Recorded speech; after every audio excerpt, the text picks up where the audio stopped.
I was the supporting male lead in a redemption novel. In my past life, the female lead, who had been with me for 7 years, unceremoniously dumped me and fell for my illegitimate half-brother. She glared at me resentfully. "If it weren't for you clinging to me, I would have been with your brother long ago, reborn into this life." I looked at the furious girl before me, my eyes filled with disgust. "Victoria Hayes, you're living off the scholarship I provide. What right do you have to point fingers at me?" Chapter 1.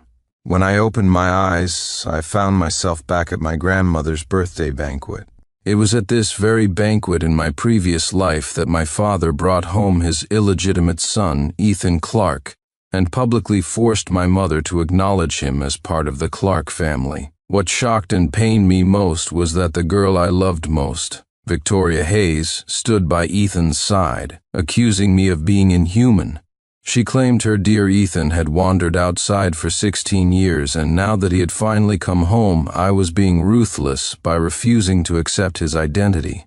In my past life, because I cared too much for her, I acknowledged Ethan. My mother, devastated by my weakness, fell ill from anger. This time, faced with the same situation, I wouldn't make the same mistake. I coldly observed Victoria Hayes, who was currently shielding Ethan Clark, my voice laced with ice. "Since when is it the place of an outsider like you to meddle in my family's affairs? You're living off the scholarship I provide. Haven't you learned even the most basic respect for your benefactor?" Seeing his sweetheart being berated by me, Ethan immediately stepped forward, protectively shielding her. "Brother, Victoria isn't an outsider, she's my girlfriend. I won't let you talk to her like that." I looked at him mockingly, my dark eyes filled with disdain. "And what gives you the right? I'm your girlfriend's benefactor, her daddy, so to speak. Doesn't that make me your daddy too, in a way? Don't you know how to treat your elders?" Hearing this, the surrounding guests looked between the two of them, their eyes glinting with amusement. Ethan's face turned livid, wanting to retort but finding himself speechless. Because his girlfriend, Victoria Hayes, was indeed a student I sponsored. I met Victoria in middle school and fell for her at first sight. Learning about her poor family background, I covered all her living expenses and tuition fees. After a moment of silence, Ethan turned to our father standing nearby. "Dad." I followed his gaze to my father and asked mockingly, "Dad, are you planning to let this kind of person into our Clark family home today?" My words silenced the entire banquet hall. Father's face turned ashen. He probably hadn't expected me to be so direct. I curled my lip into a cold smile, staring him down. In my past life, I was too considerate of their feelings, allowing him to push my mother to her death step by step and steal everything that was rightfully mine. This life, I wouldn't repeat that tragedy. "Sincere Clark, how dare you speak like that? Have you forgotten I'm your father?" My father trembled with rage, raising his hand to strike me. I easily caught his wrist, my gaze icy. "Dad, the older you get, the shorter your temper seems to become. Don't be angry. Let me handle these minor matters." I glanced at my assistant, Miles Vance, standing nearby. Giving him a subtle look, he immediately approached with 2 men and firmly escorted my father away. Once they left, I glanced at my mother, who remained indifferent to everything, and then at Ethan Clark, a slight smile playing on my lips. "Ethan Clark, people can be poor, but they shouldn't lack ambition. You show up here with no proof. Why should I believe you're my father's illegitimate son? What if all this today is just an act staged by you and father to try and swindle the Clark family fortune?" Chapter 2. Cornering the dogs, Ethan's face flushed red, then turned pale at my words. Just as he was about to speak, Victoria's furious voice cut in first. "Sincere Clark, do you think everyone is as shameless as you are?" I gave a mocking smile, my eyes filled with contempt. "Victoria Hayes, you take my scholarship money, show no gratitude, and even bite the hand that feeds you. Have all those years of education gone to waste? Truly, the spawn of homewreckers like you never have any decency standing before me." Victoria's pupils constricted upon hearing this, her face instantly draining of color. She pointed a trembling finger at me, her eyes reddening. "Sincere Clark, how could you say that about me, you—" Before she could finish, I impatiently turned to my assistant. "Today is supposed to be a happy occasion. I don't want to hear any more barking." Miles understood immediately and signaled 4 men forward. They swiftly dragged Ethan and Victoria away. They tried to shout, but Miles quickly gagged them with towels. I calmly turned back to the onlookers, explaining politely, "My apologies. My grandmother's banquet was unfortunately disturbed by 2 irrelevant individuals. Please forgive any lack of hospitality." The guests waved their hands, indicating their understanding, and the banquet hall soon returned to its lively atmosphere. When the guest of honor, my grandmother, Matilda Clark, made her appearance, she looked at me with deep meaning in her eyes but said nothing more. She didn't know that the 2 troublemakers were currently tied up by my assistant, locked away in the small attic. The world I live in is a novel. I am the supporting male character in this redemption story, and Victoria Hayes is the female lead. As for my illegitimate half-brother, Ethan Clark, he is naturally the male lead. The female lead, Victoria, endured humiliation by staying with me for 7 years, spending my money, enjoying a privileged life, only to unhesitatingly get together with the male lead, Ethan, upon meeting him again. Cheating was one thing, but Victoria actually believed that if it weren't for me, Ethan wouldn't have ended up in his predicament. Later, they conspired together, plotting against my family's fortune, leaving me penniless and homeless on the streets. Even then, they didn't stop tormenting me. They orchestrated my committal to a mental institution, turning me into a research subject for psychiatric studies until I showed no signs of life. Perhaps because my fate was so tragic, when I opened my eyes again, I was reborn at my grandmother's birthday banquet. This time, I wouldn't let history repeat itself. The banquet continued. On the surface, I maintained a composed smile, mingling with the guests, but inwardly, I was already plotting my next moves. As the banquet neared its end, my grandmother publicly announced that she was giving me her 35% stake in the Clark Corporation.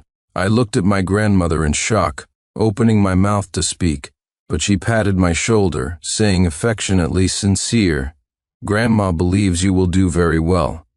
This hadn't happened in my previous life. While I was still stunned, my mother, Isabel Clark, approached, her gaze soft as she looked at me. "Your grandmother has always valued bloodline. You handled the situation at the banquet very well. We have high hopes for you." Meeting my mother's gaze, my eyes unexpectedly warmed. My father, Reginald Clark, was a notorious playboy in high society. That's why, despite being the sole son, he held no shares in the Clark Corporation. The family feared diluting the bloodline and letting the company fall into outsider hands. After receiving Grandma's shares, I became the largest shareholder in Clark Corp., second only to my mother. In my past life, after being confronted by Victoria, I had acknowledged Ethan out of misguided pity for her. At that time, both Grandma and Mother looked at me with deep disappointment, but ultimately said nothing and simply left. After the banquet ended, I went to the small attic alone. Chapter 3. Settling scores individually in the small attic, Ethan and Victoria were gagged with rags, their hands and feet bound. They struggled continuously, trying to escape. I pushed the door open, saw the pathetic state of the 2, and gave a mocking smile. I gestured for Miles to remove the gags. Ethan spat disgustedly several times, then glared at me, his eyes filled with venom. "Sincere Clark, you madman, let us go now," I scoffed, walking up to them and looking down from my superior position. "Weren't you both quite arrogant earlier? Scared now?" Victoria tilted her head back, glaring furiously. She warned coldly, "Sincere Clark, you'd better let us go right now and arrange for Ethan to be formally accepted into the family. Otherwise, I'll never forgive you." I shrugged nonchalantly. "Your forgiveness means nothing to me. What's important now is that if you keep up this attitude, you won't be eating for many days." Before Victoria could start shouting abuse, Miles deftly stuffed the rag back into her mouth. I watched Victoria's eyes widen, the curve of my lips deepening unconsciously. I really wonder, after all these years of education, who taught you to be so ungrateful. Under my sponsorship all these years, Victoria had lived practically like a debutante. For someone used to a pampered life, being suddenly cast down was naturally worse than death. I turned to Ethan, tied up nearby, my mind flashing back to the events of my past life. In that life, he had instigated Victoria to get close to me, then drugged me, and had me committed to the mental institution. I took 2 steps closer to him and kicked him hard in the gut. Ethan Clark, did you really think just by getting into the banquet hall at Grandma's party the Clark family would accept you? Let me tell you, in the Clark family, father's word means nothing, and gossip doesn't affect us. Since you're so eager to join the Clark family, I'll give you 2 choices. My eyes, filled with amusement, scanned them both. 1, kneel down and beg me right now. 2, I stop sponsoring Victoria. Let her go work off her debt in a club, and in exchange you get to enter the Clark family. After saying this, I glanced sideways at Miles. He understood immediately, stepped forward, and removed the gag from Victoria's mouth. Victoria hesitated for a long moment, then turned to the slumped Ethan beside her. Ethan, you've endured so much hardship for so many years already. This little bit more won't matter, right? I turned my gaze to Ethan, a smile playing on my lips. I stepped closer and punched him squarely on the nose. Ah, Ethan's agonized cry echoed through the attic. Ignoring it, I landed punch after punch until his nose was clearly broken. In my past life, they conspired to send me to the asylum, where I was beaten and humiliated daily. Breaking his nose now was just collecting a small amount of interest. It wasn't excessive at all. Ethan was beaten black and blue, blood streaming from his nose, cowering terrified in the corner. I turned to Victoria, who was glaring daggers at me, and gave a bloodthirsty smirk. Why are you so angry? Weren't you the one telling him to endure it a little longer? The next second, I took the damp towel Miles handed me, meticulously wiped my hands, and casually tossed the towel onto Ethan's face. Get Ethan a doctor. Don't let him die just yet. Also, throw this champion of justice, Miss Hayes, into the basement. Let her reflect properly on her actions. I turned and left the attic. As I walked back into the main hall of the Clark residence, my mother happened to be coming downstairs. There was a faint blood stain on the hem of her dress. She elegantly massaged her wrist joint. He won't be getting up for the next 2 weeks. I knew the he she referred to was father. Chapter 4. The useless father and his illegitimate son mother noticed the redness on my right knuckles, undisguised concern in her eyes. You could have let the staff handle this sort of thing. Why dirty your own hands? I glanced down at my hand and replied softly, it's nothing. If I didn't teach Ethan a lesson myself, the anger inside me couldn't be vented. Soon after, Butler Thompson entered the hall and announced respectfully, Madam, young master, Mr. Davis is here, show him in. After Mother's indifferent reply, she sat down on the sofa. Sincere, Mr. Davis is here for you to sign the share transfer agreement. From now on, you'll need to learn how to handle Clark Corporation matters. Mr. Davis entered the hall and quickly presented a share transfer agreement to my mother. Mrs. Clark, here is the share transfer agreement. Please review it. Mother glanced at me. I immediately understood, took the agreement from Mr. Davis, scanned it quickly, and signed my name with a flourish. Once I signed, Mr. Davis was quickly escorted out of the house. Mother looked at me pointedly. Those two, how do you plan to deal with them? Since Ethan Clark is so desperate to return to the Clark family, let him come back. Mother raised a delicate eyebrow but remained silent. I smiled faintly and continued. As for the other one, the woman, I'll keep her locked up for a few days, then send her to a club to make her work off her debt. Seeing the ruthlessness in my eyes, Mother nodded with satisfaction. It seems our Sincere has truly grown up. I sighed helplessly. Mom, using Grandma's birthday banquet as a test for me, wasn't that a bit reckless? It was your grandmother's idea. Mother smiled, picked up the teacup from the coffee table, and took a delicate sip. Besides, if things didn't escalate, how could we solve the problem all at once? I shook my head with a small laugh. I knew Mother was afraid I'd become too deeply entangled, so she deliberately allowed Grandma to proceed this way, serving as a wake-up call for me. Otherwise, with Mother's methods, the moment Ethan's identity was revealed, she would have had him dealt with secretly, let alone allowed him to openly appear with Father at Grandma's birthday banquet.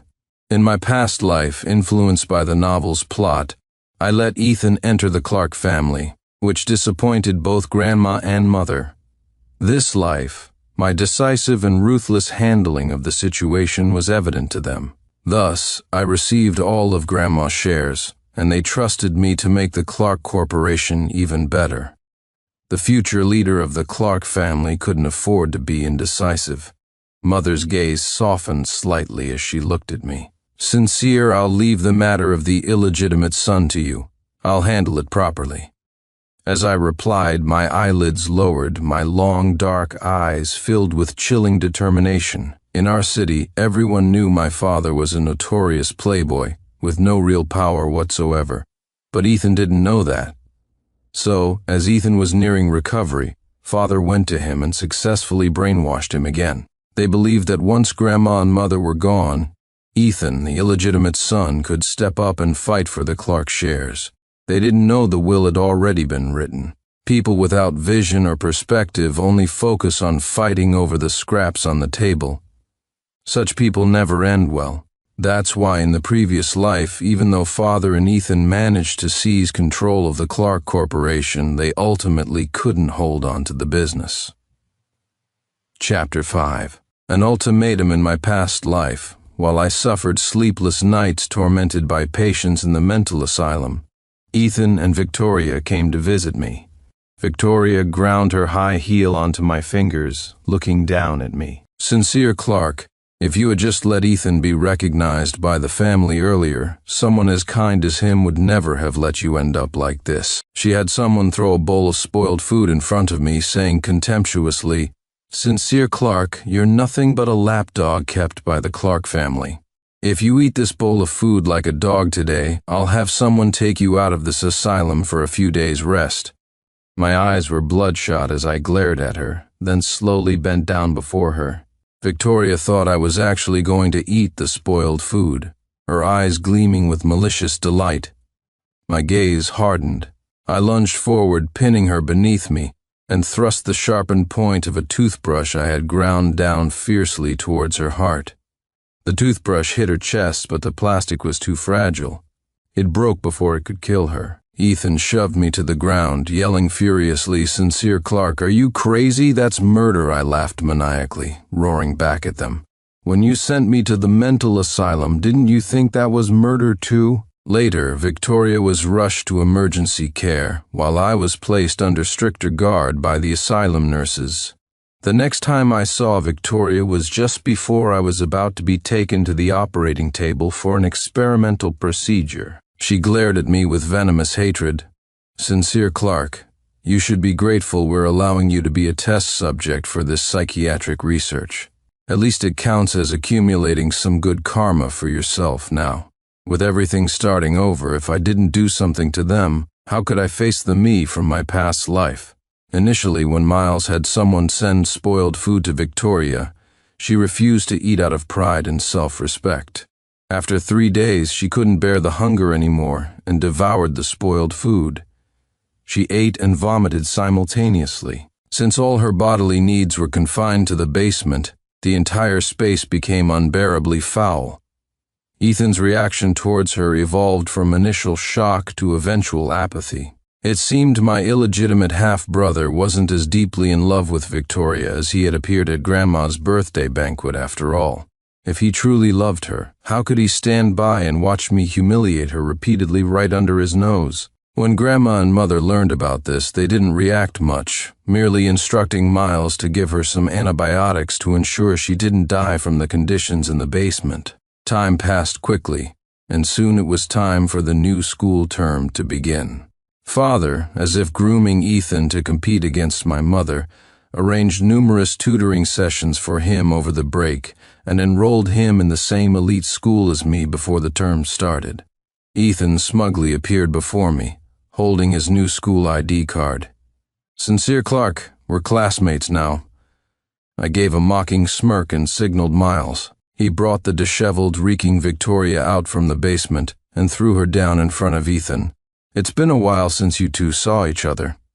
Care to catch up?" Ethan recoiled in disgust from the foul-smelling Victoria, his hands clenching unconsciously at his sides. Before he could speak, I drawled, "Now an opportunity presents itself. There's only one spot available for school. You two discuss it and decide who gets to go." Chapter 6. Revenge begins, Victoria Hayes. If you're not the one going to school, then you'll need to go work at a club to pay off your debts. My casually delivered words made Victoria's face change instantly. She scrambled towards Ethan, grabbing his trouser leg with her filthy hands. "Ethan, I know you care about me. You haven't come to see me all this time. There must have been a reason. Now the chance is right here. Let me go to school, please. With my academic progress, I can definitely get into a good university. But you're a young master of the Clark family. It doesn't matter if you go to university or not. The Clark family won't let you starve. Besides, you don't even like studying, and your grades aren't good. Sending you to school would be a waste of resources." Hearing this, Ethan's expression shifted instantly. Realizing her mistake, Victoria gripped his trouser leg tighter. "Ethan, I'm sorry. I was just too anxious and misspoke. Please don't hold it against me. Let me go study first, and you can take the adult college entrance exam later. You're so smart, you'll definitely get into the university of your dreams." Ethan's face was grim, his gaze cold as he stared at Victoria. "Let go." Victoria trembled, tightening her grip again. "Ethan, we've been together for so long. You can't really watch me go to a club, can you? Those disgusting old men in there, Get lost," Ethan roared, finally snapping and kicking the woman before him away. After Victoria let go in pain, Ethan immediately turned and ran upstairs, his steps frantic. Lying on the ground, wincing, Victoria screamed after his retreating figure. "Ethan Clark, are you even a man? You used to promise to protect me, to ensure I'd never worry. Is this your idea of responsibility? You bastard, I must have been blind to fall for such a disgusting man. I curse you to die a horrible death, get hit by a car. The moment you step outside sitting on the sofa, I watched the formerly lovey-dovey couple, now at each other's throats, clicking my tongue. So this was the great love story of the male and female leads in the redemption novel. So fragile. Male lead, female lead, it was all bullshit. Just selfish individuals cloaked in morality, standing on the corpses of others, deceiving themselves into a happy embrace.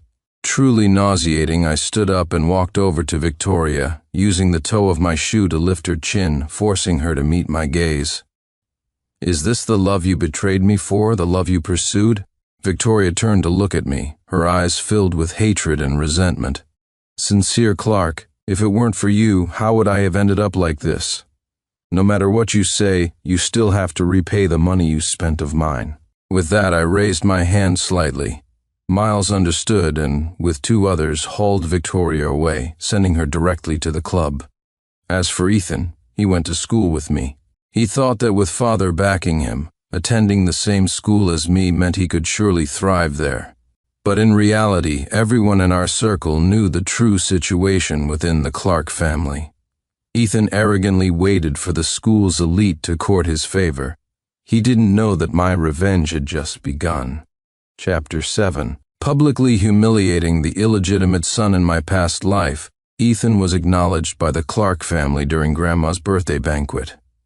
His status as an illegitimate son became widely known in high society circles. So when he transferred to the school, the wealthy heirs and heiresses looked down on him, considering even speaking to him beneath them. Only classmates unaware of the situation would approach him, drawn by his looks and demeanor. But inevitably, upon learning he was illegitimate, these classmates would adopt looks of disdain and quickly distance themselves. Initially, Ethan would argue with them, trying to salvage his dignity and status, but after repeated instances, he grew numb. This situation persisted until Victoria helped him cheat his way into the top 10 on a minor test, which slightly altered things. But in this life he was alone. He had to endure this suffering by himself. As I entered the classroom, I saw a group of classmates huddled together, discussing something. Approaching, I overheard their conversation. "Did you hear? There's a transfer student coming to our class today." Transfer student? "Whose family? Boy or girl?" "A boy. It's the Clark family's illegitimate son, Ethan Clark." "Illegitimate? How dare someone like that show his face at school? Like mother, like son. If the mother has no shame, the son's skin must be thick too." I gave a mocking smirk and walked past them towards my seat. Not long after I sat down, Ethan arrived. The moment he entered the classroom, one of the young masters who disliked him spoke up mockingly. "How dare an illegitimate son like you come to study here? Didn't your previous teachers teach you any manners or shame?" Ethan clenched his fists at his sides, sticking his neck out to retort. "Is that how your teachers taught you to use the concepts of manners and shame? At least our families are clean, unlike some people," the young master drawled sarcastically. He exchanged glances with the others who had been gossiping earlier, and they began to jeer loudly. Ethan's face cycled through shades of green and white as he listened, finally unable to contain his anger any longer, lashing back with sarcasm. "Some people think they're superior just because their families have a bit of dirty money.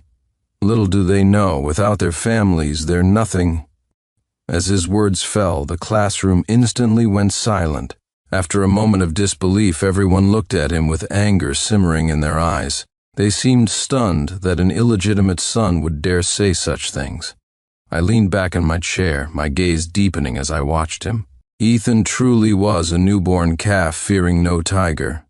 Every single person in this classroom was someone not to be trifled with, and he, upon arrival, had managed to offend a large swath of them. I slowly stood up and walked towards Ethan, stopping about 3 steps away. He watched me warily, afraid I might suddenly strike him. I gave a mocking smirk, took another step forward, and kicked him squarely in the abdomen.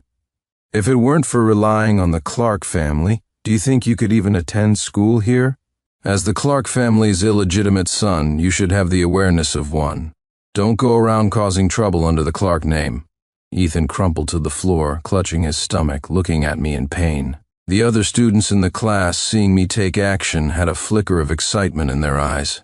They had all heard about the incident at Madame Clark's birthday banquet, but later heard the Clark family had acknowledged this illegitimate son, leaving them unsure of the family's true stance. Now, seeing me directly assault him, they instantly understood. The illegitimate son might have been acknowledged, but he was still the same unimportant figure not worth associating with. I looked down at Ethan coldly. "Today is just a lesson. Behave yourself from now on. Don't let me see you causing trouble again." Ethan clutched his stomach, glaring at me through gritted teeth. "Sincere Clark, aren't you afraid Father will find out you—" I cut him off mockingly. "Have you completely forgotten what happened at Grandma's banquet?" Chapter 8. The mire and false hope. If you've forgotten those lessons, I don't mind teaching you again, to help you remember. At my words, Ethan likely recalled the torment inflicted upon Victoria, and he visibly shuddered. He opened his mouth but ultimately said nothing, silently returning to his seat. In the following days, Ethan became much more subdued, no longer flaunting himself as he had upon arrival, quietly enduring everyone's scorn and ridicule. This school was, by design, an elite institution created by wealthy families to groom the next generation of heirs. Therefore, students here not only had regular academic subjects, but also needed to study business management, economics, and other specialized knowledge. The school's final assessment weighted academic and specialized knowledge equally. The specialized knowledge assessment was done in groups, with members collaborating on a project for final evaluation.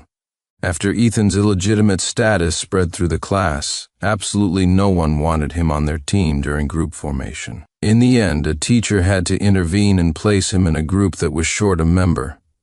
The members of that group were displeased but had to cooperate with Ethan to complete the project for the sake of their grades. They assigned Ethan the simplest task, yet unexpectedly, he couldn't even complete that correctly, making numerous mistakes.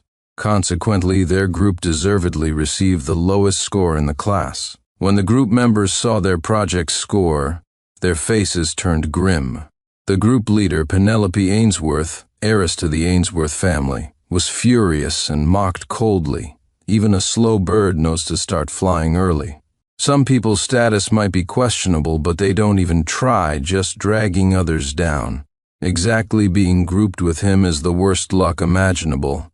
If it weren't for him, how could we have gotten such a low score? Useless trash, the other group members chimed in, their words dripping with dissatisfaction and contempt for Ethan. Ethan clenched his fists, retorting angrily, "If I had received the same quality of education as you all since childhood, I would definitely perform just as well. Life isn't fair from birth. It's my first time making mistakes, it's nothing.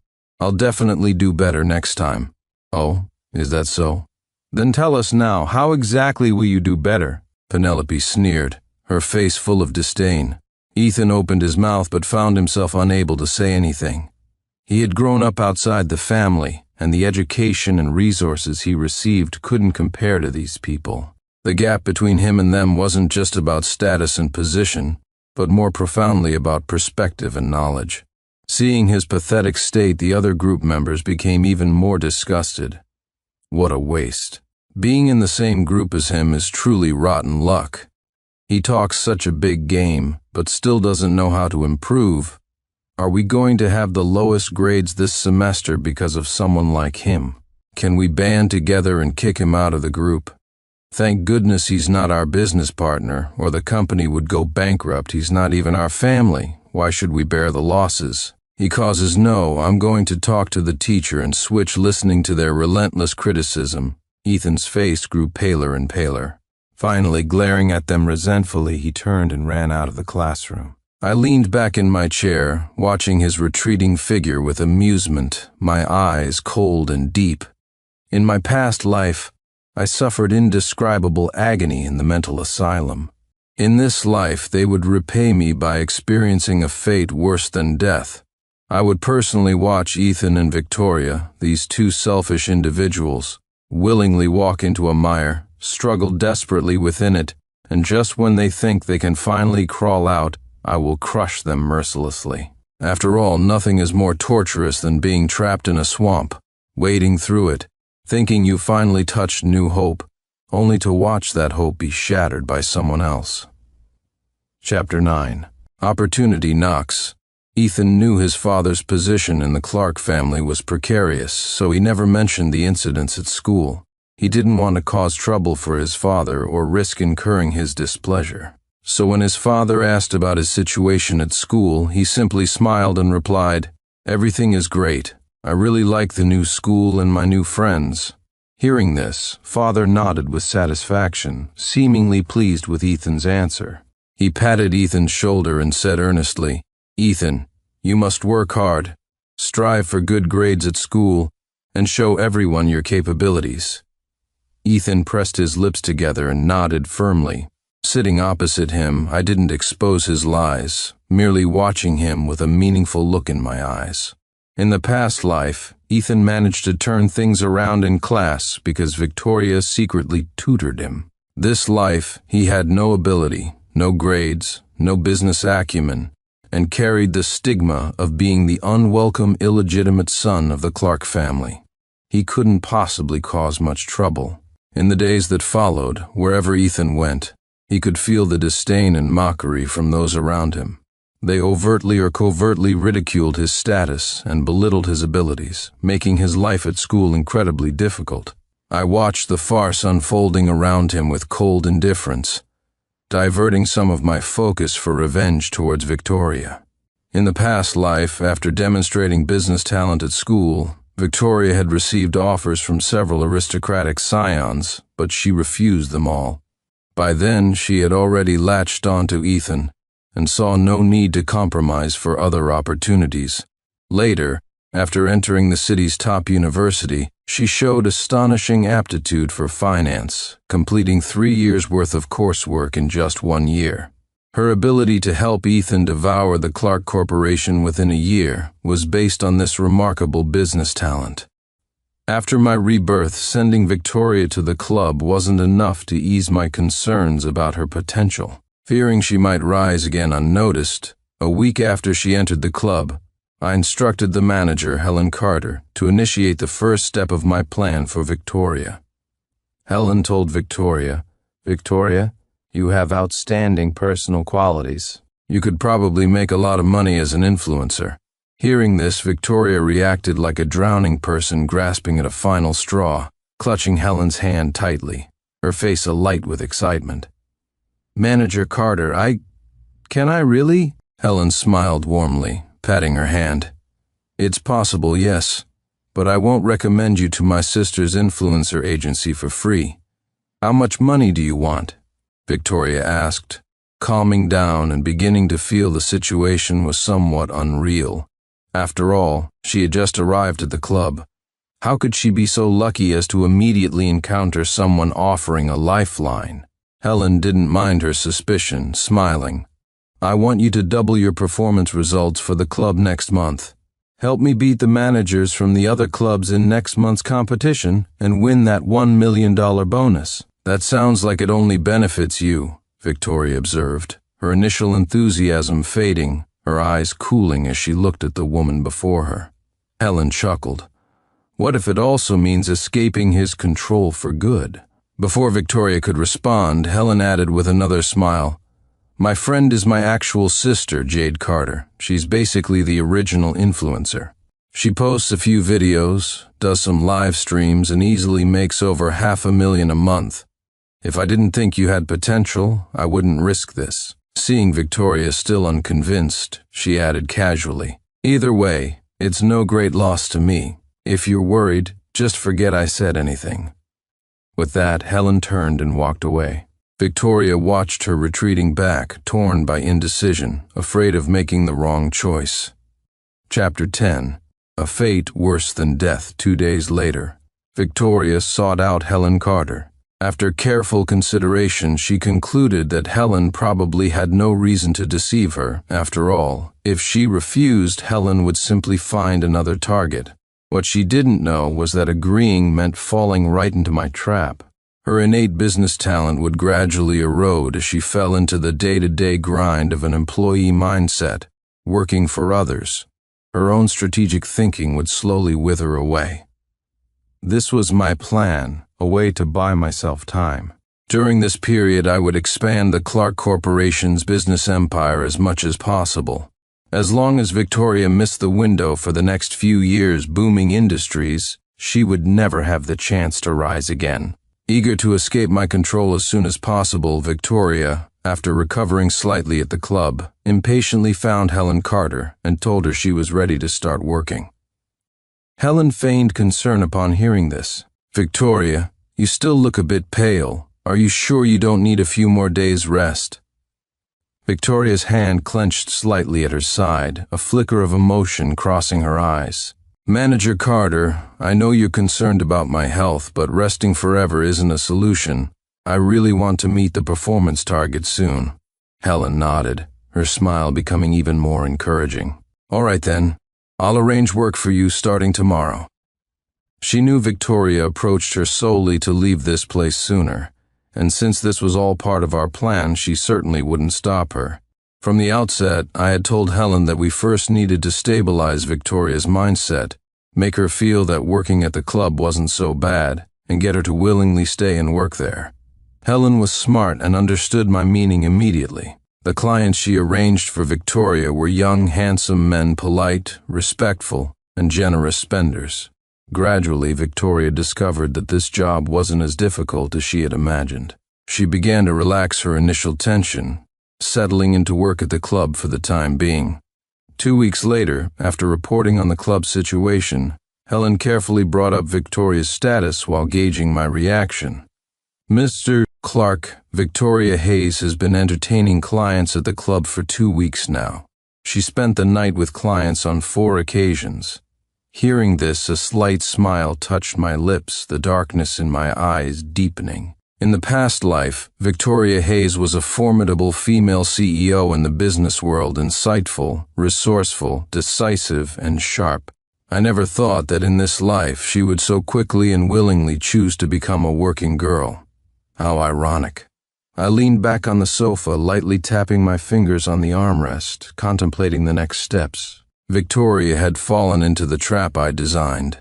Now I needed to ensure she sank deeper and deeper, unable to ever climb out. As for Ethan, I couldn't relax my guard either. Although he was struggling at school now, if Victoria somehow contacted him secretly and helped him stage a comeback, all my efforts would be wasted. Thinking of this, I immediately picked up my phone and called Miles Vance. Have someone keep a close eye on Ethan Clark. Report any activity to me immediately. Miles responded promptly, Yes, Mr. Clark. After hanging up, I looked up at Helen Carter standing nearby. You'll be responsible for monitoring Victoria Hayes. Rest assured, Mr. Clark, I will handle it properly. After Helen's respectful reply, I waved her away to attend to her own matters. Once she left, I closed my eyes, planning my next moves. This life, I would make Ethan Clark and Victoria Hayes understand the meaning of a fate worse than death, the meaning of true despair. Chapter 11. Leveraging the situation in the following period, Mother began gradually handing over company affairs to me. I progressed from learning corporate management principles to tentatively managing departments, and eventually started overseeing the company itself. Seeing Mother systematically grooming me as her successor, Father's resentment towards me grew daily. One day at the dinner table, he finally lost his patience and lashed out. You're still young, spending all your time focused on the company. Have you forgotten you're still a student? My academic performance has always been stable. Father need not worry about me. I smiled as I replied, then slowly wiped my mouth. I'm finished eating. Please enjoy the rest of your meal. As soon as I left the dining room, my assistant, Miles Vance, fell into step beside me. CEO Clark, the discussion meeting for the latest project will be held at 10 a.m. in conference room 3. I nodded slightly and walked briskly towards the car waiting at the entrance. I could actually understand my father's feelings about how things had turned out. After all, who could calmly accept that billions in assets had nothing to do with them due to their own incompetence? He relied on my mother to manage the Clark Corporation, yet lacked the ability to run it himself.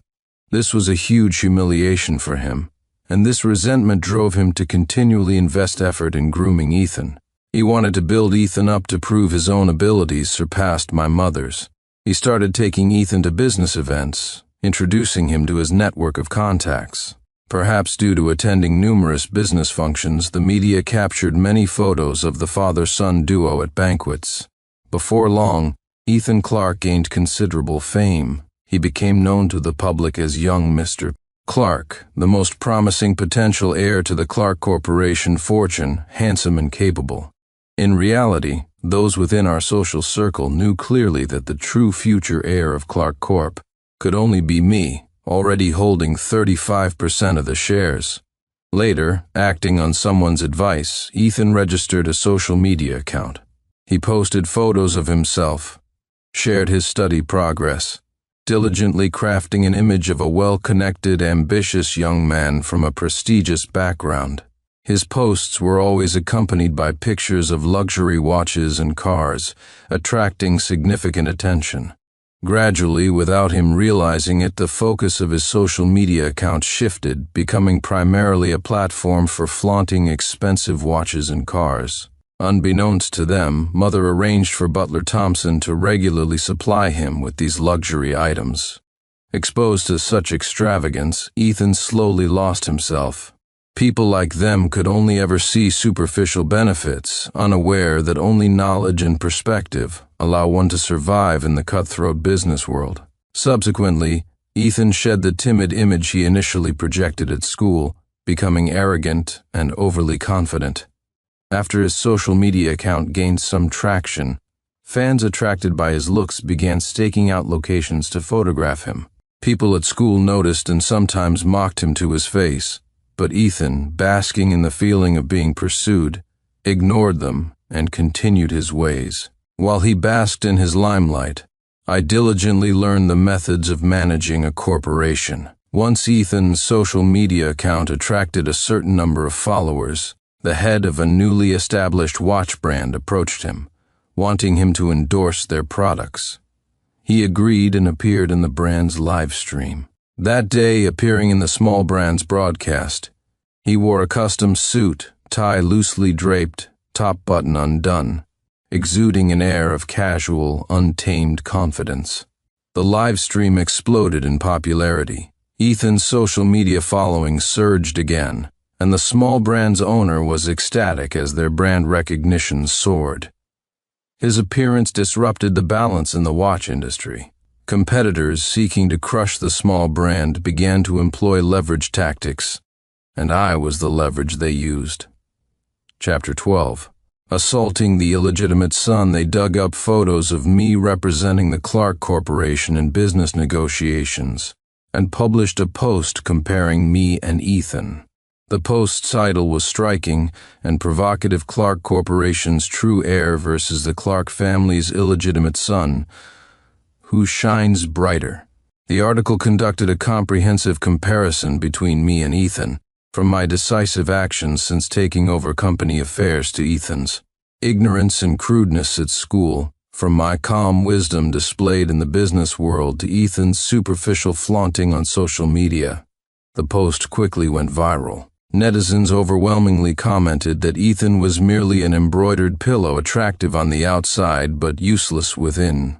They predicted that I was the true future leader of the Clark family, and even started a separate thread discussing the likelihood of me becoming the next head of the family. These posts gained traction for a few hours before being handled by the PR team I had arranged. That evening at dinner, Father publicly praised Ethan's competence in front of everyone.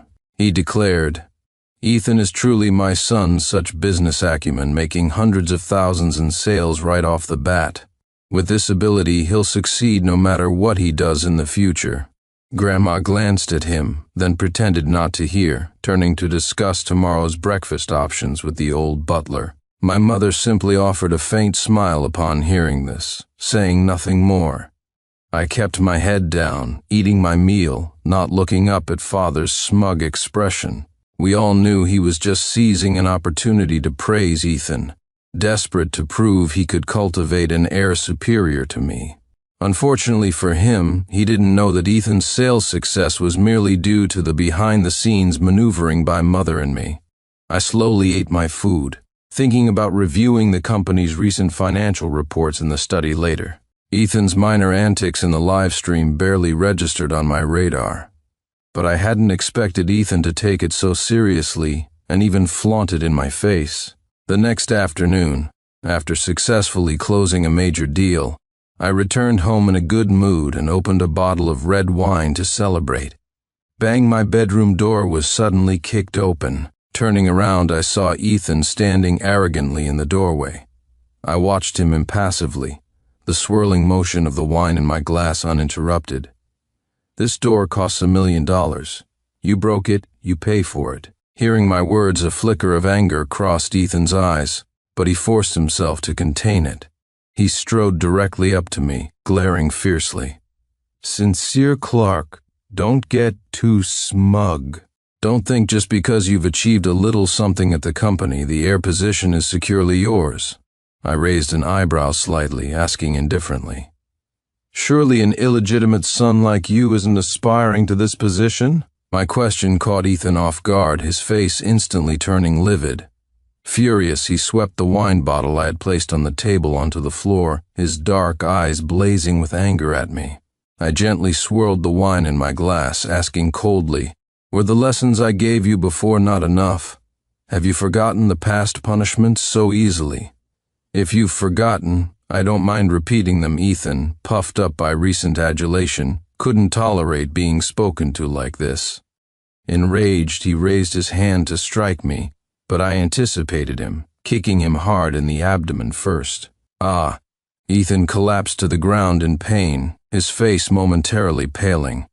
I gave a mocking smirk, walked forward swirling my wine glass, and then brutally smashed the glass against Ethan's forehead. Chapter 13. Stirring up trouble instantly, the skin on Ethan's forehead broke, and blood flowed down, staining half his face crimson. He clutched his forehead, looking at me in pain and disbelief, seemingly unable to comprehend that I would actually strike him. I looked down at him contemptuously, sneering. "Ethan Clark, have you learned your lesson now?" Ethan glared, eyes wide with fury, struggling to get up from the floor, clearly wanting to continue the fight. But as soon as he stood, I kicked him down again. He lay prone on the floor, gasping heavily, his eyes filled with resentment and rage. I couldn't be bothered with him anymore. Turning aside, I picked up a tissue and slowly wiped the red wine that had splattered onto my hand. "Sincere Clark, don't go too far," I glanced at him dismissively. "This is too far? You truly haven't seen anything yet." My gaze drifted to another wine glass sitting on a nearby shelf. As I walked towards the glass, Ethan, seemingly realizing my intention, scrambled backward, clutching his bleeding forehead in fear. That bottle of wine, I had paid a hefty price for it at auction. I hadn't even had a chance to enjoy it myself before Ethan smashed it. How could I possibly let him off easily for such an offense? I picked up the wine glass from the shelf, a cold smile playing on my lips, asking menacingly, "What, scared now?" Ethan's eyes widened, his body trembling slightly, yet he still tried to maintain a defiant front. "Sincere Clark, what else are you going to do?" I smirked coldly, walked up to him, gripped the wine glass tightly and smashed it towards him again. "Ah!" As Ethan's howl of pain echoed through the villa, the bloodthirsty smile on my lips widened.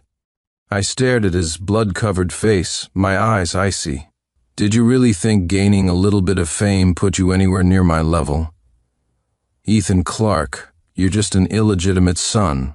What right do you have to compare yourself to me? You've displeased me. All the supposed glory surrounding you will vanish like a bubble just like that." After saying this, I forcefully smashed the wine glass in my hand onto the floor in front of Ethan. With a loud crash, the glass shattered into pieces, shards flying up and cutting Ethan's face. My eyes grew colder. Losing patience for further conversation, I directly took out my phone and called Miles. "Come to my room and take out the trash." Miles acknowledged and soon arrived with 2 bodyguards. They seized Ethan and dragged him out like a carcass. That same night, all trending news related to Ethan Clark vanished from social media. The small watch brand that initially propelled him to fame also announced the termination of their contract with him. After all, I was the ultimate owner of that small brand. Of course, starting that night, social media platforms began having the promotion of content related to Ethan. He was just an illegitimate son of the Clark family. Since I had personally approached the platform owners, why wouldn't they readily do me a favor and target Ethan a little? As for the major brands that had previously shown interest after seeing Ethan's successful endorsement, upon hearing the change in the wind, they all quickly reneged on their offers, completely denying any previous mention of collaboration. The next morning at 9, Miles was in my office, briefing me on the day's schedule as usual. At the end, he routinely updated me on Ethan's situation. After listening, I said impassively, "Keep a close eye on him. Don't let him cause any more trouble." But sometimes the more closely you watch someone, fearing they'll cause problems, the more determined they seem to be to stir things up. Chapter 14. Father loses all power after Ethan's reputation was ruined. Major watch and luxury car brands wouldn't dare approach him for endorsements anymore. The only collaboration offer he received now was from a seller of vulgar, lowbrow products. Initially, he was unwilling to stoop to endorsing such items, believing he still had a chance to make a comeback. The brand representative, afraid he'd refuse, made a bold move, offering an exorbitant commission. Just as Ethan was about to grit his teeth and decline, Mother instructed Butler Thompson to stop sending Ethan luxury watches and cars. I also had the black card Father gave him canceled. Suddenly deprived of the means to take photos, Ethan couldn't maintain updates on his social media account. An increasing number of followers started messaging him. asking when he would post again. This situation persisted for about a week. Netizens quickly realized something was wrong, and the tone of their private messages shifted. They asked him, "Ethan, have you run out of money for watches and cars? Did your family cut you off? Ethan, bro, are you not posting lately because you can't get the goods? Did you run out of money to buy these things? Fake if you're poor, just admit it, stop pretending." As things escalated, the comments under Ethan's old posts about studying hard and being ambitious were flooded with new negative remarks. This Ethan Clark, did he stop posting because he knows he can't afford watches anymore? Claims to be a top student, turns out he's just a fraud, no money. But loves to pretend exactly said he wanted to rely on his own efforts, but in the end, he still relied on family. Now that his family cut off his funding, the truth is out. Illegitimate son trying to build a persona. Now that the persona has collapsed, of course he has no money to buy things. These vicious comments were like sharp knives stabbing into Ethan's heart. He stared at the glaring words on his phone screen, hands gripping the device so tightly his knuckles turned white. He felt incredibly unwilling to accept this. He had worked so hard for so long, why did it still end up like this? Ethan took a deep breath, trying to calm himself and find a way to salvage his reputation. But he was now out of options. Unwilling to accept the lowbrow product endorsement, he turned to father for help. While my assistant was briefing me on the status of a subsidiary company, I was sitting in my office reviewing documents.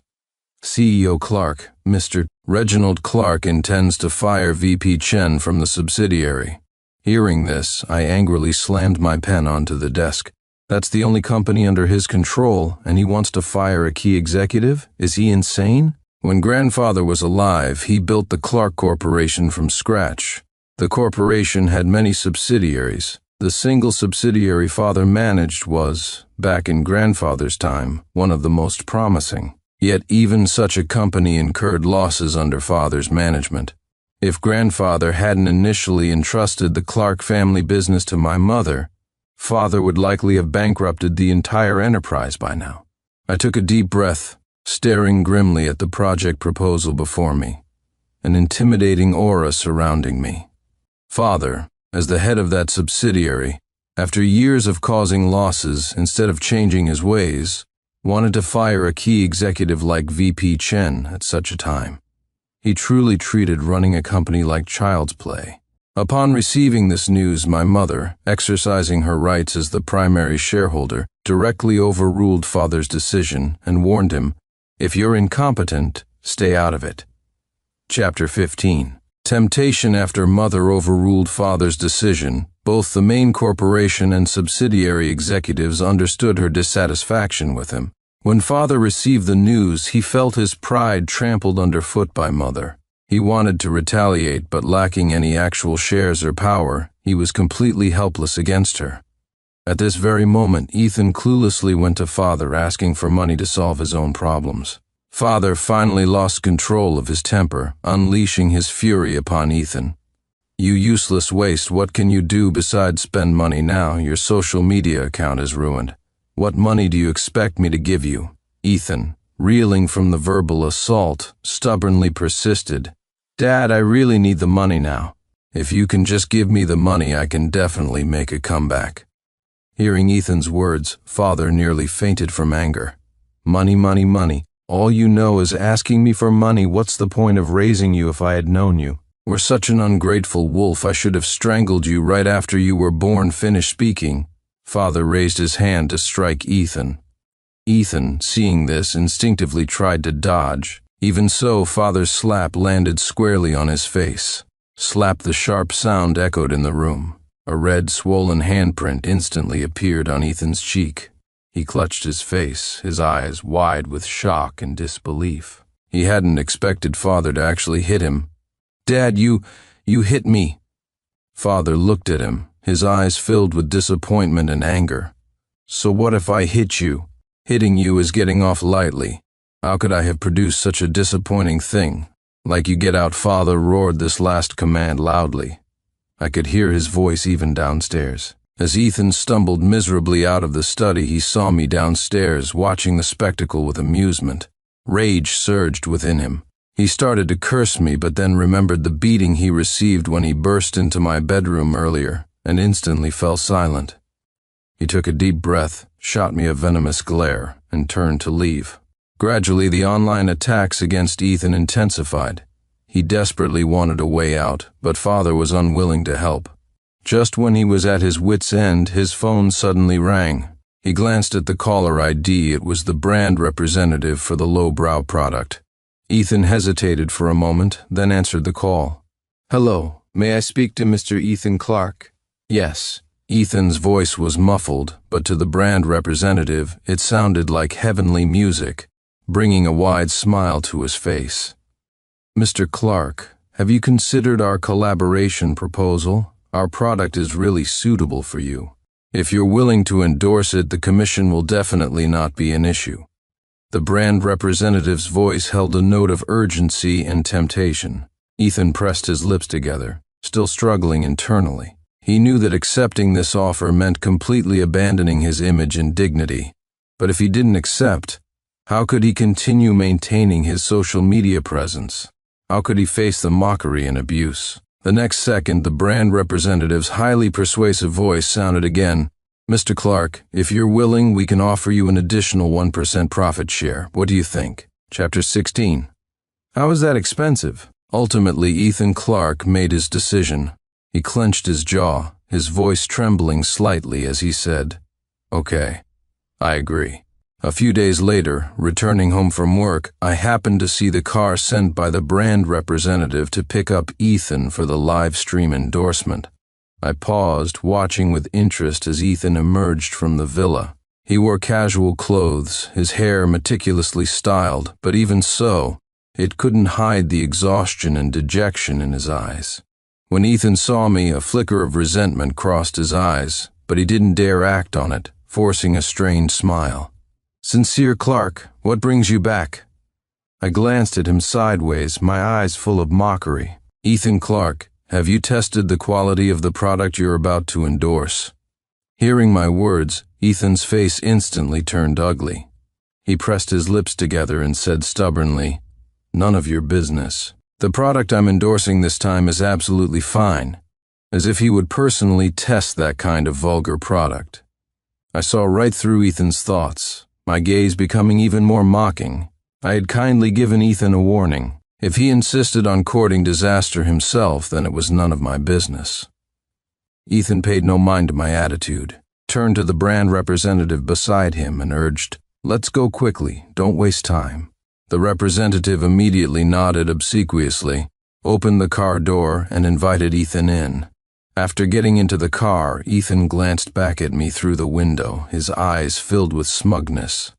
The car slowly drove away from the villa. I stood there, watching the receding vehicle, a cold smile playing on my lips. That evening, after finishing my studies, I opened Ethan's live stream. In the stream, Ethan looked haggard, but forced himself to interact energetically with the viewers.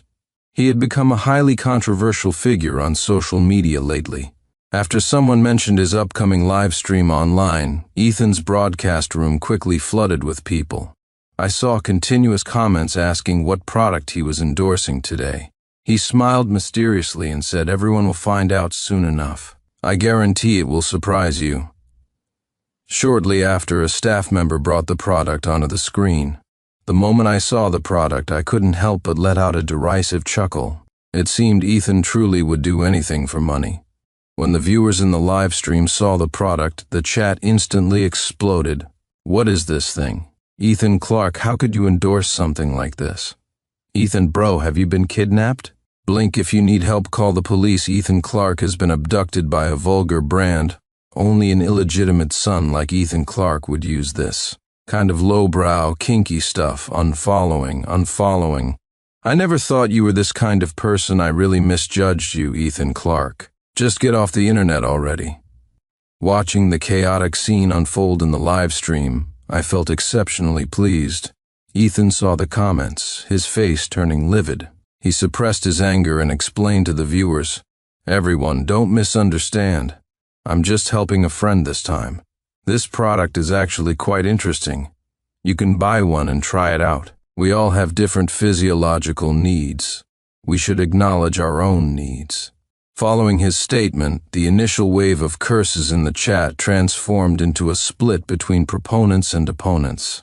Gradually, more and more people started buying the product Ethan was endorsing. His expression slowly shifted from ugly to relieved, and he patiently began reciting the pre-prepared sales pitch. At 9:30 p.m., just as Ethan thought the live stream was nearing its end, a large wave of comments suddenly appeared. What kind of material is this made of? Why is it so expensive? 89%. I think that's quite expensive too.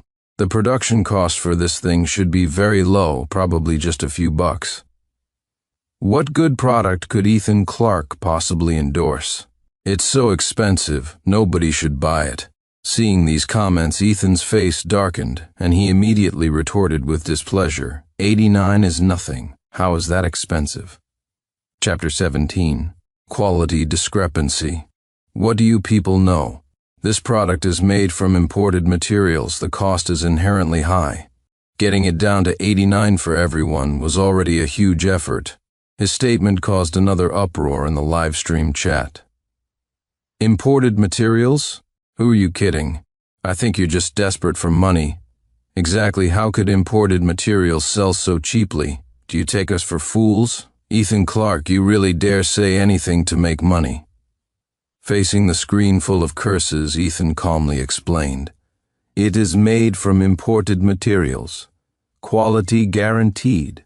Acknowledge your physiological needs. The brave enjoy the world first. A staff member immediately chimed in, quickly holding up a sign for another wave of promotion.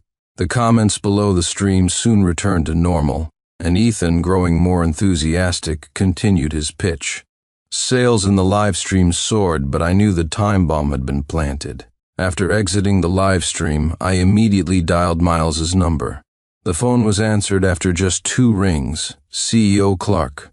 Immediately deploy the Clark Corporation PR department. I want to see results within half an hour. Miles acknowledged at once. Understood. I'll arrange it right away. After hanging up, I stood by the floor-to-ceiling window, gazing at the bustling cityscape outside, a cold glint in my eyes. Ethan Clark, let's see how you handle this mess. Half an hour later, Miles called back, confirming the PR department had executed the plan according to my instructions. I opened my social media feed and immediately saw the top 3 trending topics. Is imported material cost really high or low? Is $89 expensive or not? Domestic vs imported products, which is more reliable? Once these topics started trending, media outlets and marketing accounts cooperating with Clark Corporation immediately published numerous related discussion posts. The impact of this incident was neither massive nor insignificant. The issue of export products having better quality than those sold domestically was already highly sensitive. Now, ignited again by a live stream, the person at the center remained completely oblivious. I read the comments under the trending topics, a cold smile playing on my lips. Ethan Clark probably never dreamed he would push himself onto the cusp of public outrage because of a single live stream. As netizens' discussions heated up, the vulgar brand Ethan endorsed was also dug up. Netizens discovered that not only was the product quality inferior, but the brand also engaged in false advertising. Instantly, Ethan's live stream faced another barrage of boycotts and curses from countless netizens. Meanwhile, I had already instructed Clark Corporation's PR department to be ready for my signal, ensuring Ethan's reputation would be utterly destroyed. After finishing the stream, Ethan, completely unaware of the severity of the situation, was still reveling in the large sum of money he had earned. I gave a mocking smirk and headed upstairs. I needed to go to the study for an online meeting with the core members of Clark Corporation's PR department to strategize how to win this public opinion battle most effectively. After my mother took over Clark Corporation, the core personnel within were gradually replaced by her trusted confidants. Unless Mother or I gave the word, Father and Ethan wouldn't get wind of today's events. The online meeting lasted half an hour. After 30 minutes, thanks to the Clark Corporation PR department's efforts, The issue of export versus domestic product quality became the hottest social topic. This was an issue that concerned everyone, from the upper-class elite to ordinary citizens.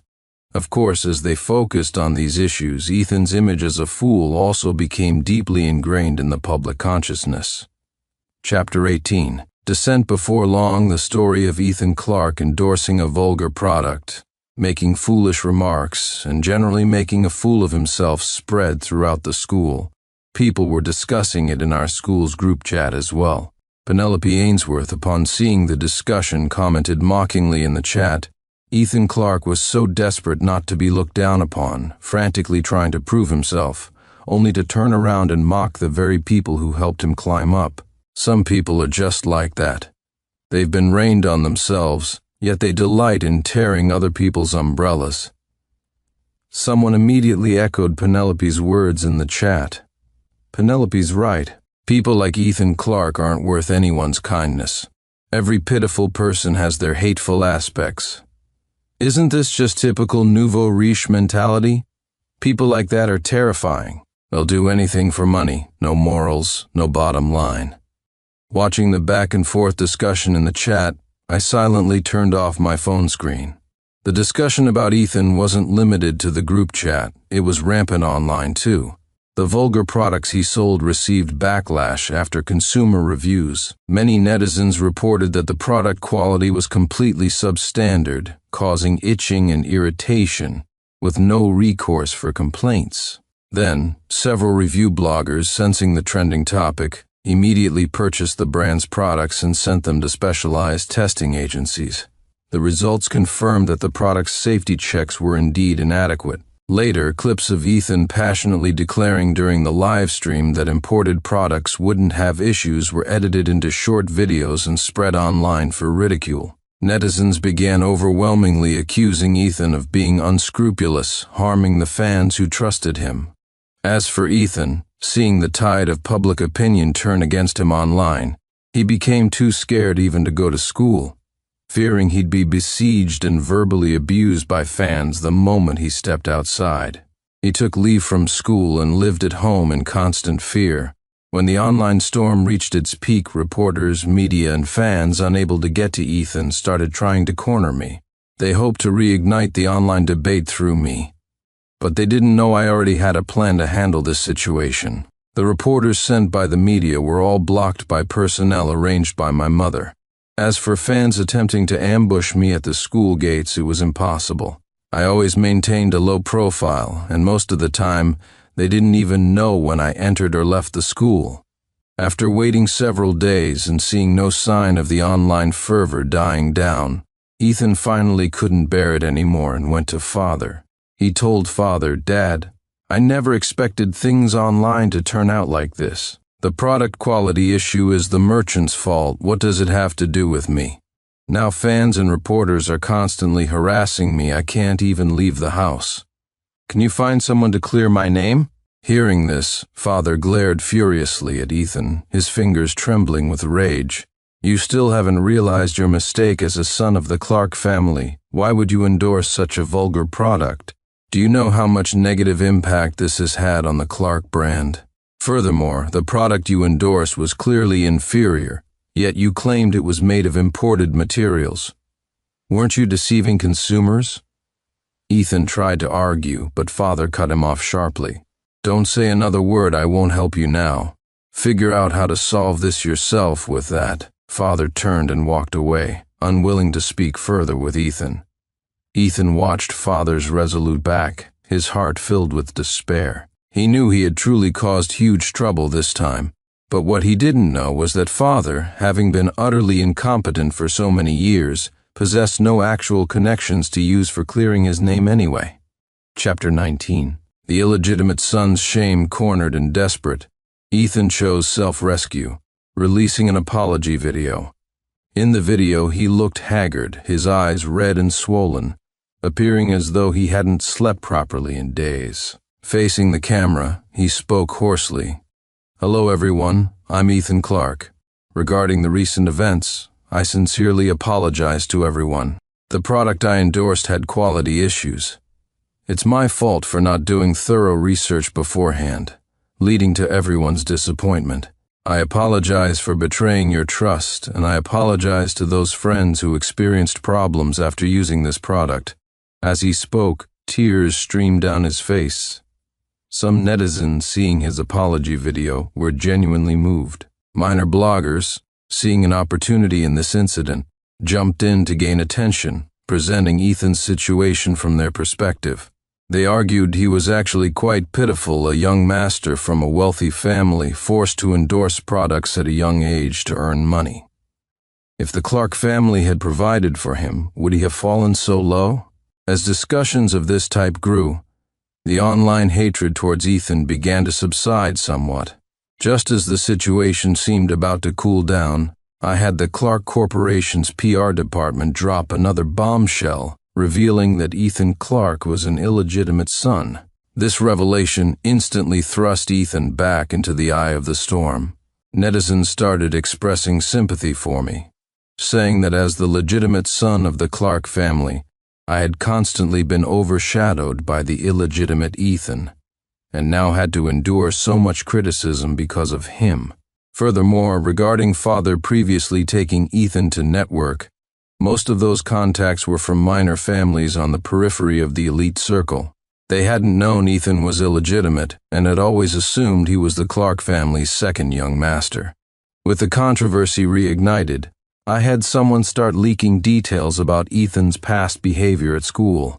Before being brought back to the Clark family, he lived in an ordinary environment and attended a regular school. Not only were his grades at the bottom of the class, but he also failed to conduct himself properly, even leading other underachieving students to bully weaker classmates. Later, a student who had been bullied by Ethan came forward and recounted their experience. At the end of their description, they asked other netizens, "What did I do wrong back then? Why is it that the person who bullied me back then, after making another mistake, can be forgiven so easily? Who will speak up for the suffering I endured?" He self-righteously tells everyone to face their physiological needs, while simultaneously looking down on us for buying these things and making dirty money without conscience. Is he completely blameless? Attached at the bottom of the post were old photos of Ethan and pictures of the original author covered in bruises from the bullying. Upon seeing this post, netizens' sympathy for Ethan vanished instantly, replaced by anger and condemnation. They flooded the comments, demanding Ethan take responsibility for his past actions and apologize to those he had harmed. Even more prevalent was mockery directed at Ethan. They ridiculed him for being an illegitimate son who was hypocritical, having experienced hardship himself been rained on, yet tearing down others' means of protection, tearing others' umbrellas. They clamored for the fans who initially supported Ethan to delete their comments, mocking them. How could Ethan possibly possess the aura of a true young master? Would a real heir stoop to endorsing such products just to make dirty money? Chapter 20. Meeting again, Ethan became the object of nationwide ridicule, causing significant damage to the Clark brand's image. Mother, aware that I was secretly pulling the strings behind these events, saw that Ethan's reputation was beyond repair. She confiscated his phone and had his social media accounts deleted. She ordered Ethan to return to school and take his final exams. When Ethan went back to school, the looks he received from everyone were even more contemptuous and scornful. 2 days later, during the school's final exams, Ethan unsurprisingly finished dead last. From then on, his status and quality of life within the Clark household plummeted drastically. Initially dissatisfied, he tried approaching father to improve his situation, but father, terrified of being implicated himself, kept his distance, avoiding him completely. Since my class's average score ranked high in the grade, the students naturally received praise from the teacher.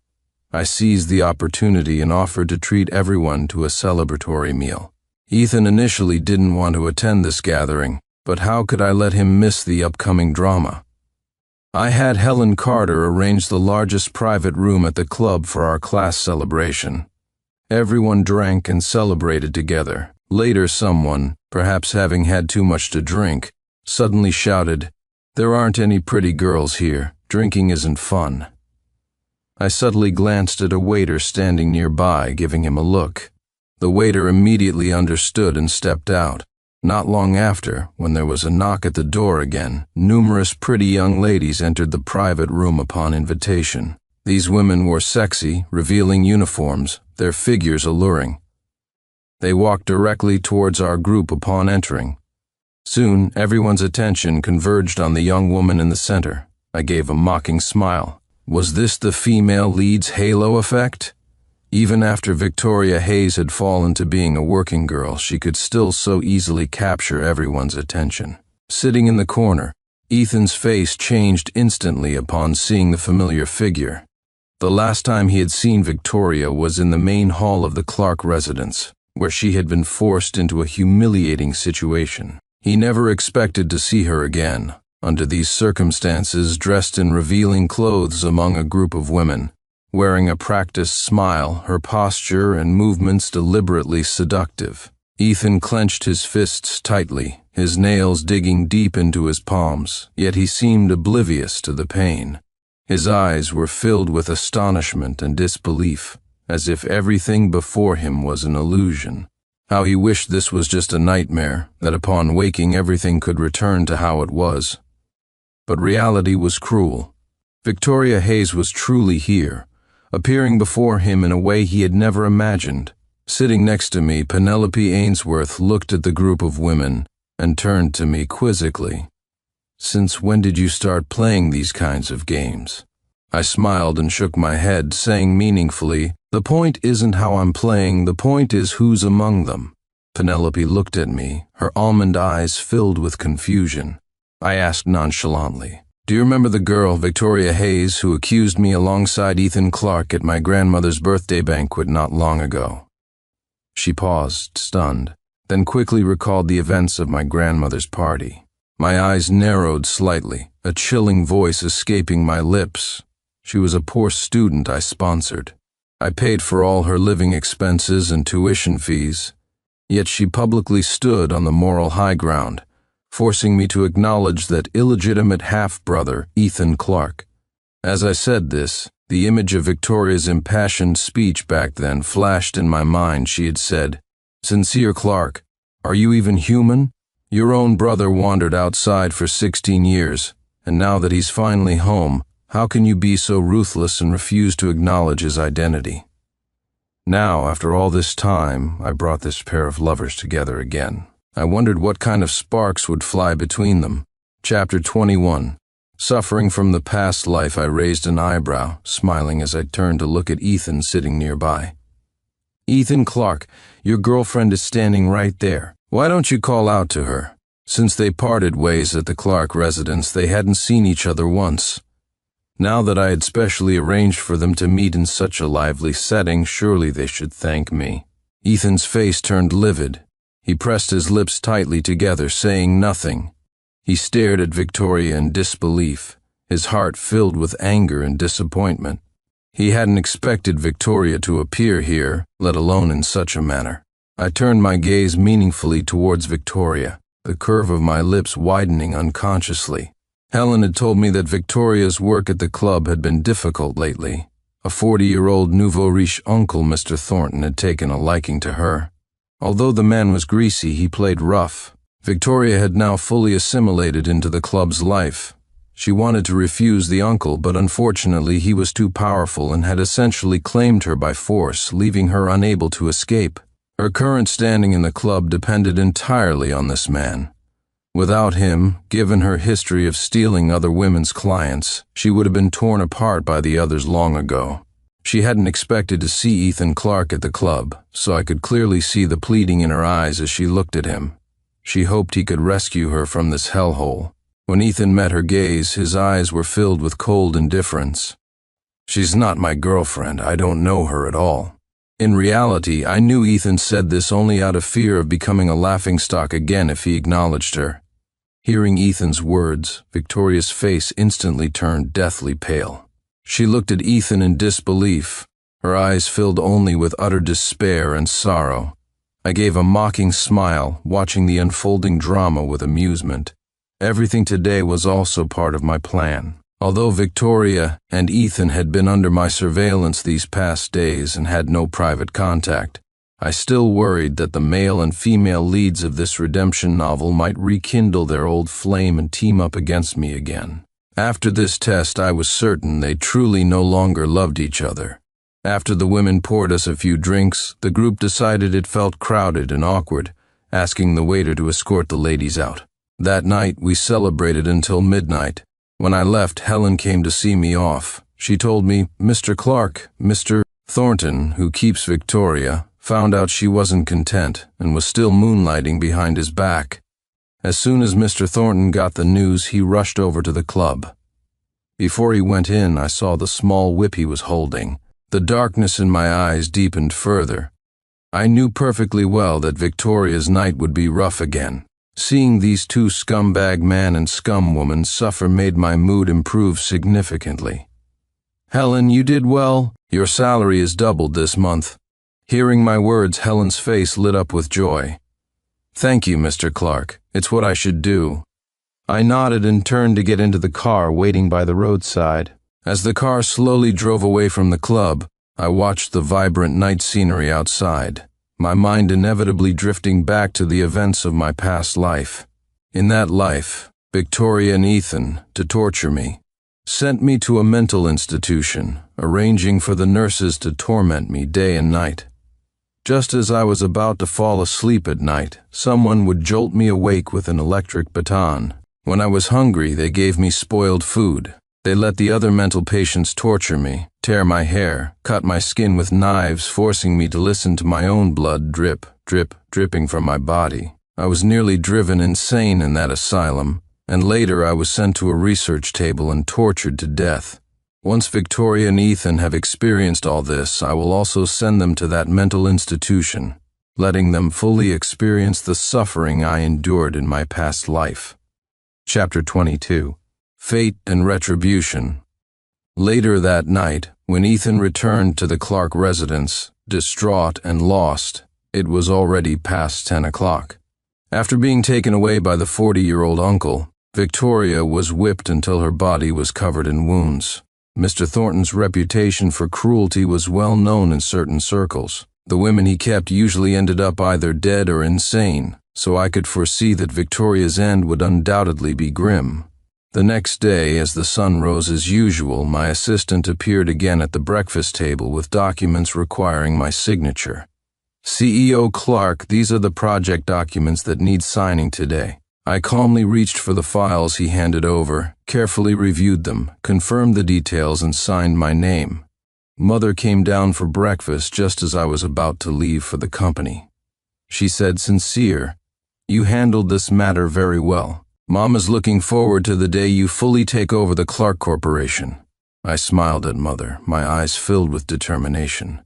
"Mom, I won't disappoint you. In my hands, the Clark Corporation will only become stronger. Mom believes in you."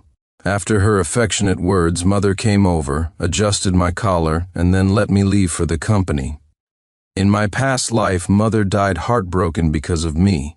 This life, by taking over the Clark Corporation early, I could lighten the burden on her shoulders. Life continued day by day. 3 days later, just as I returned home, Ethan blocked my path. He glared at me maniacally, demanding furiously, "Sincere Clark, were you reborn? Did you live this life once before?" I looked at him indifferently, my eyes icy.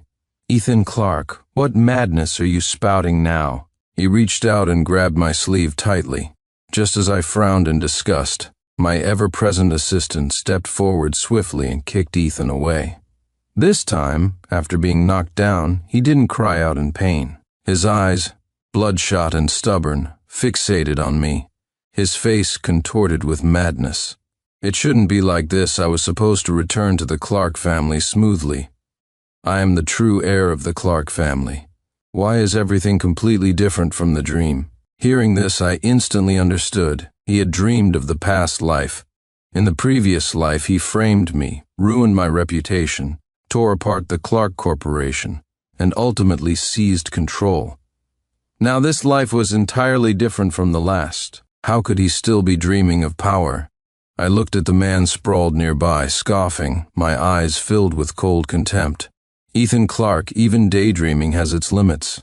How could someone with no ability and no vision like you ever deserve to be the one in charge? The true faces of the male and female leads from the redemption novel, once stripped of their final layer of pretense, were truly ugly. Although I said this, I was still concerned that if Ethan had dreamed of the past, he might follow the old trajectory and team up with Victoria again to oppose me. That very afternoon, I arranged for Ethan to be sent to the same mental institution where I had suffered so much torment in my past life. In that life, I couldn't eat or sleep properly, enduring a fate worse than death. This life, it was his turn to experience it. After dropping Ethan off, Miles reported back to me. CEO Clark, Ethan Clark seems truly insane. When he arrived at the asylum, he kept pointing frantically at the institution's sign, raving about how this place was supposed to be for you, asking why it was him instead. I listened to the report without looking up, continuing to review project documents. The asylum director observed his condition and said the man is severely ill. He even asked if the Clark family would object if they accidentally caused his death. He's just an illegitimate son who can't be brought into polite society. If he dies, he dies. Who would object? I stated this flatly, then paused in my work.